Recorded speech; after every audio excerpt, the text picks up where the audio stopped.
You will receive an email from FEMS DC support. This comes from support@femsdc.com.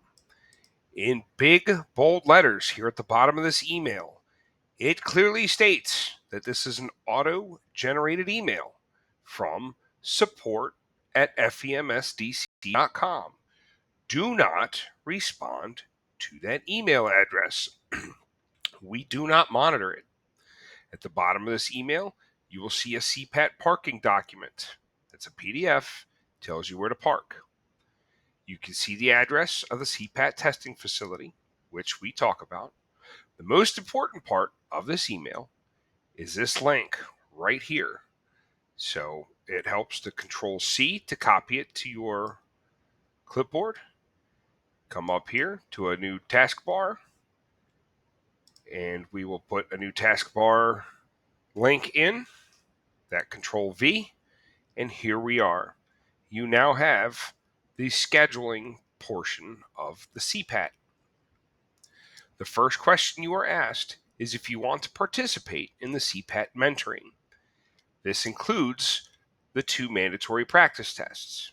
Once again, the mentoring is what happens during the week, on the weeknights, sometimes on weekends. That is not mandatory. It is highly recommended that you attend, but those are not mandatory.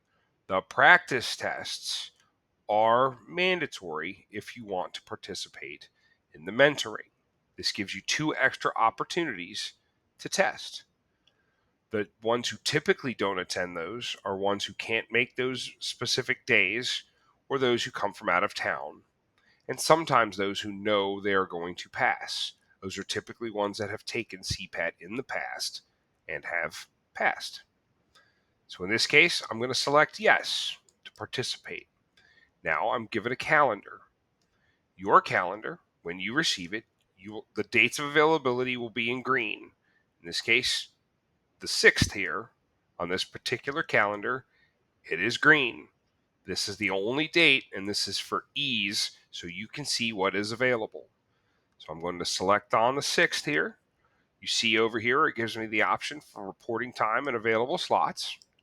I'm going to click on that specific date, scroll down. You have selected December 6th at 10 a.m. I will now hit this green tab to complete the CPAT form. I am confirming, in this case, Friday, December 6th, 2024 at 10 a.m. for orientation part 2. So it has been successfully blocked. So now I will go to the demographics screen. I will type in my information. And your information will be different than mine. If it is not, there might be an issue. So make sure you put in all of this information.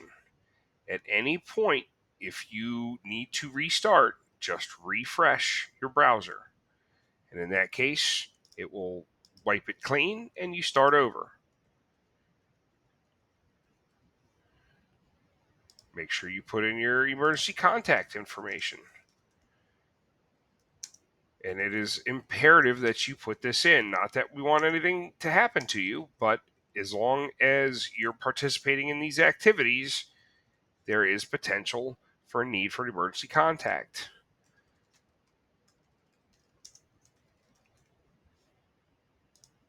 So now we are here at the waiver and release of liability.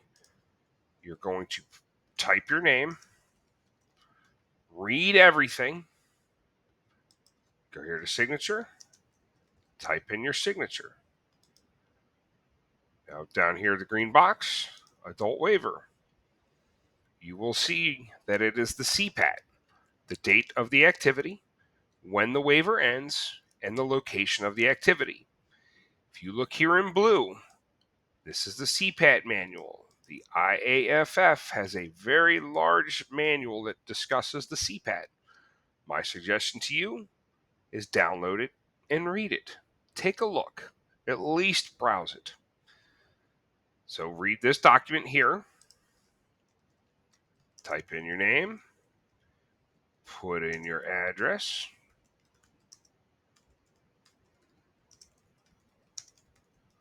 And sign it. Now we go up to the CPAT sign-up sheet. So this is saying that you will be participating in the mentoring program. And all that means is you get those 2 extra practice tests. Those are the only mandatory parts. The mentoring will be 5 nights a week, and you can come to those. We will get to those at a later point.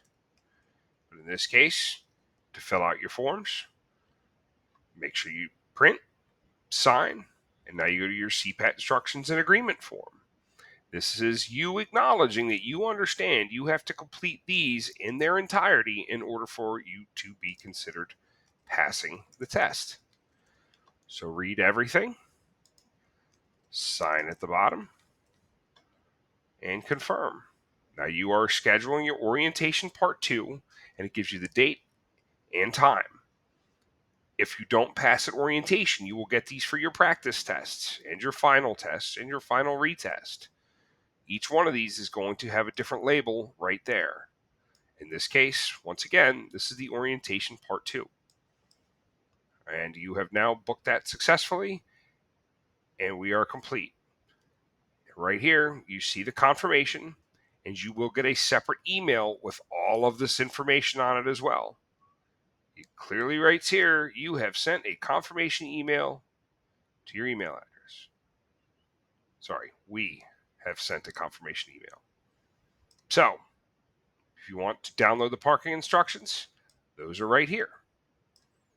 Okay? If you have any questions, recruitment.fems@dc.gov.